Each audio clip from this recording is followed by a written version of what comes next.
तो हेडिंग कर लीजिए first equation of motion, first equation of motion.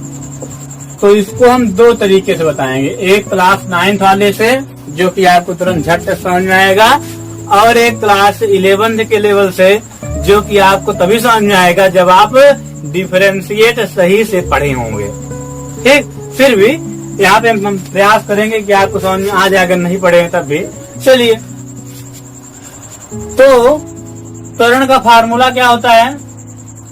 त्वरण का फार्मूला क्या होता है? A is equal delta B upon delta T. हम मान लेते हैं कोई सड़क है, ये सड़क है, और इस सड़क पे एक साइकिल जा रही है। साइकिल बनाना थोड़ा इजी होता है ना, इसलिए हम बार बार साइकिल ही लेते हैं, क्योंकि फिगर उगर हमसे बनता नहीं भाई। देख रहे हो, एक बड़ा हो गया एक छोटा, ये तो ये साइकिल है, ये क्या है? साइकिल। इस साइकिल पे एक मुंडा बैठ के इसको चला रहा है, मुंडा व्यक्ति है, इसको चला रहा है। कहाँ बैठा देख ही रहे हैं। तो अब ये चला रहा है, हम मान लिए कि एक पॉइंट ए है, एक पॉइंट बी है, एक पॉइंट क्या ले लिए? ए, और एक पॉइंट क्या ले लिए? बी। और हमें ज्ञात करना है कि ए से बी तक जाने में कितना समय लेता है। ये जो साइकिल वाला है, ये ए से बी तक जाने में कितना समय लेता है। तो उसको हम फर्स्ट इक्वेशन ऑफ मोशन से आसानी से फाइंड कर सकते हैं। चलो, तो हमें टाइम मालूम करने के लिए क्या क्या मालूम होना चाहिए, सुनिए। हम मान लेते हैं कि पॉइंट ए पर, जब साइकिल पॉइंट ए पर थी तब उस समय टाइम कितना था? t1। और जब साइकिल पॉइंट बी पर पहुंची तो उस समय टाइम कितना हो गया? t2। जब साइकिल पॉइंट ए पर थी तब उसका वेग हम मान लेते हैं u, और इस u को क्या बोलते हैं? Initial velocity. क्या बोलेंगे? Initial velocity. क्या बोलेंगे? Initial velocity. ध्यान रखिएगा, हम लोग न्यूमेरिकल में भी जहाँ पे इनिशियल वेलोसिटी की बात आएगी, प्रारंभिक वेग की, तो वहाँ पे हम क्या लिखेंगे? स्मॉल यू, अर्थात प्रारंभिक वेग क्या हो गया? u। ठीक, चलिए। और पॉइंट बी पर, जब साइकिल पॉइंट बी पर पहुंची तो वहाँ पे हम साइकिल का वेग मान लेते हैं v, इसे बोलेंगे फाइनल वेलोसिटी। कौन वेलोसिटी? Final velocity. चल, ठीक, चलिए। तो और हम मान लेते हैं थोड़ा सा कि जो इस साइकिल है इसका त्वरण कितना है? ए। त्वरण कितना है? ए। मतलब इसमें वेग में परिवर्तन हुई हो रहा है, इसके वेग में क्या हो रहा है? परिवर्तन। और त्वरण कितना है इसका? ए। तो फार्मूला क्या होता है त्वरण का? तो लिखेंगे वी नो दैट। अब इतना लिखने के बाद थोड़ा आप लोग इसको और लिख लीजिएगा, ये फिगर बनाने के बाद इसमें लिखें क्या? माना कोई वस्तु गतिमान है जिसका प्रारंभिक वेग u है तथा अंतिम वेग v है। t1 समय पर उसका वेग u है तथा t2 समय पर उसका वेग v हो जाता है तथा वस्तु का त्वरण a है। इतना आप लोग चाहिए तो लिख लीजिएगा, जिससे कि आपको कि भी रिवाइज करने में आसानी होगी। ठीक है, चलिए। तो वी नो दैट, हम जानते हैं, क्या जानते हैं? कि A इक्वल होता है delta V upon delta T। वेग में परिवर्तन बड़ा समय अंतराल, वेग में परिवर्तन बड़ा समय परिवर्तन, दोनों सही है। चलिए, तो यहाँ पे ये हो जाएगा A। अब वेग में परिवर्तन मतलब अंतिम वेग में प्रारंभिक वेग को घटा दीजिए ना।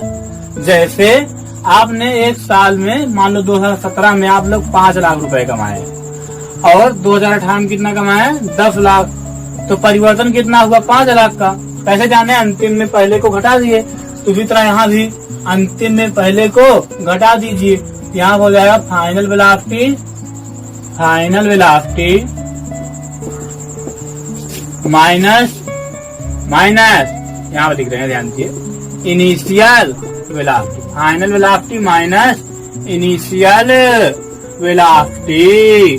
चलिए, अपान में क्या हो जाएगा? अभी फिगर बनाइएगा, अपना ध्यान रखिए, थोड़ा बोझ उठ रहा है, ठीक है। अपन हाँ ठीक है, final time minus initial time. चलिए, तो ये हो जाएगा A इक्वल फाइनल वेलोसिटी कितनी है v, इनिशियल कितना है u अपान फाइनल कितना है t2, इनिशियल कितना है t1, ठीक है। अब यहां से अगर आप गुणा करेंगे क्रॉस मल्टीप्लाई, तो यहाँ पे हो जाएगा a into t2 minus t1 equal v minus u, और यहाँ पे हम ये भी लिख सकते हैं इसको v equal u plus a into t2 minus t1। ये हो गया फर्स्ट इक्वेशन ऑफ मोशन। और किताबों में फर्स्ट इक्वेशन ऑफ मोशन क्या देते हैं सुनिए, वहां भी ये मान लेते हैं कि जो समयांतराल मतलब t2 माइनस t1 का मान लेते हैं t, मतलब यहाँ से यहाँ तक जाने में अगर साइकिल को t टाइम लगा हो, तो अब t2 माइनस t1 इक्वल क्या लिख देंगे हम लोग t, मतलब t2 माइनस t1 के स्थान में क्या लिखेंगे t। तो यहाँ लिखेंगे यदि t2 minus t1 equal t, then तब क्या होगा v equal u plus a into t2 minus t1 plus क्या लिखेंगे t। तो u प्लस क्या हो गया at, u प्लस at। ये हो गया फर्स्ट इक्वेशन ऑफ मोशन। अब हम लोग चलते हैं इसके दूसरे मेथड पे। ये हो गया क्लास 9 का मेथड। कौन से क्लास का मेथड था? क्लास 9 का। अब थोड़ा हम देख लेते हैं क्लास 11 वाला, जो कि शायद आपको समझ में आ जाए। आया क्यों नहीं, जरूर आएगा। आप लोग बहुत स्ट्रांग हो ना, मेंटली फिजिकली नहीं। मुझे मारना थोड़ी है, मार थोड़ी खाना है मुझे। मेंटली बोल रहा हूं। चलिए, तो हेडिंग कर लीजिए सेकेंड मेथड। हेडिंग क्या करेंगे? Second method. तो अगर आप लोग हेडिंग कर लिए हो तो चलें फिर यहाँ लिखेंगे वी नो दैट। तो क्लास 9 का जो फार्मूला है एक्सेलरेशन का, वो क्या होता है? वो होता है a इक्वल dv। वेक्टर भी लिखो, चाहे यहाँ पे चाल लिख दो। अगर वेक्टर हटा दो क्या हो जाएगा? चाल में परिवर्तन। तो dv अपॉन dt। ध्यान रखिएगा, चाल में परिवर्तन की दर को भी त्वरण कहते हैं।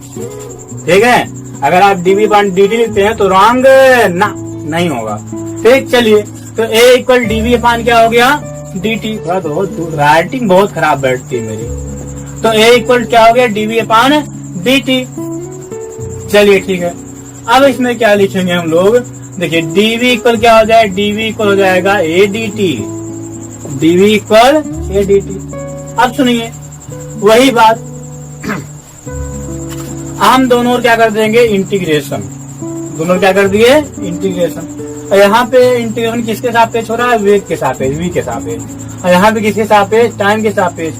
तो हम मान लेते हैं कि वस्तु का जो प्रारंभिक वेग था वो क्या था? u। क्या था? u। ठीक, मान लेते हैं, जैसे पहले माने थे। प्रारंभिक वेग वहां पे क्या था? u। और अंतिम वेग क्या हो गया? v। मतलब लोअर लिमिट क्या हो गई? u, और अपर लिमिट क्या हो गई? v। इसे बोलते हैं निश्चित समाकलन। इस समाकलन में बोलते हैं इंटीग्रेशन को निश्चित समाकलन। और यहाँ पे हम मान लेते हैं कि जब वेग वस्तु का u था तो उस समय टाइम कितना था? t1। और जब वेग वस्तु का v था तो टाइम कितना था? t2। समझ गए? चलिए, अब हम लोग देखते हैं आगे। अब सुनिए, हम पहले ही बता चुके हैं कि इंटीग्रेशन dx का मान क्या होगा? x। इंटीग्रेशन dy का मान क्या होगा? y। इंटीग्रेशन dA का मान क्या होगा? a।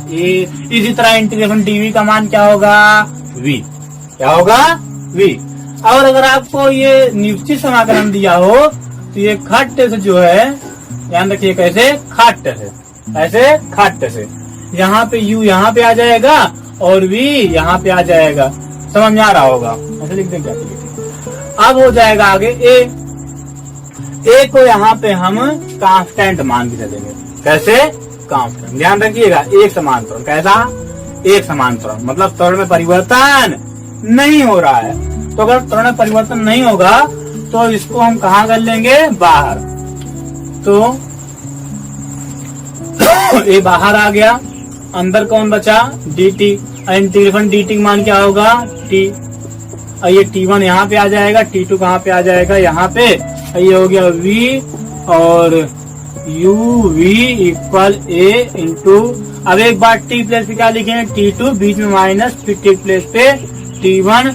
तो यहाँ पे क्या हो जाएगा? एक बार यहाँ v की तरह करिए, v माइनस u, एक बार v की प्लेस पे ये, एक बार ये स्मॉल भी लिखिए। चलो, equal a into t2 minus t1। अब यहाँ मान लेंगे, यहाँ पे हम मान लेंगे कि थोड़ा यहाँ पे लिख लीजिए, यहाँ पे इफ a इज कांस्टेंट, जो त्वरण है वो कांस्टेंट है, उसमें परिवर्तन नहीं हो रहा है, उसमें परिवर्तन नहीं हो रहा है। ठीक है, ध्यान रखिए, कंसेप्ट देखिए, कंसेप्ट क्लियर होना चाहिए। तो a into t2 minus t1।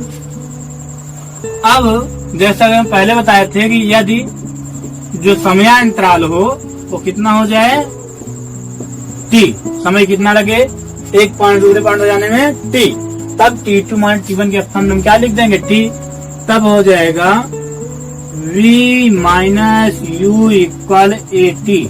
इसको क्या हो गया? t। यहाँ पे हो जाएगा v इक्वल, बार बार एक कैपिटल भी बन जा रहा है कदा। चलो, तो v equal u plus A T, v equal u plus A T. ये हो गया फर्स्ट इक्वेशन ऑफ मोशन। अब हम लोग चलेंगे सेकेंड इक्वेशन ऑफ मोशन। ठीक, अब थोड़ा टाइम देख लें कितना हो रहा है। नहीं, बहुत ज्यादा टाइम हो जाएगा, वीडियो बहुत लंबा हो जाएगा। और अगर टाइम बहुत ज्यादा हो गया होगा तो इसको हम इसके आगे हम लोग नेक्स्ट वीडियो में देखेंगे। ठीक है, चलिए।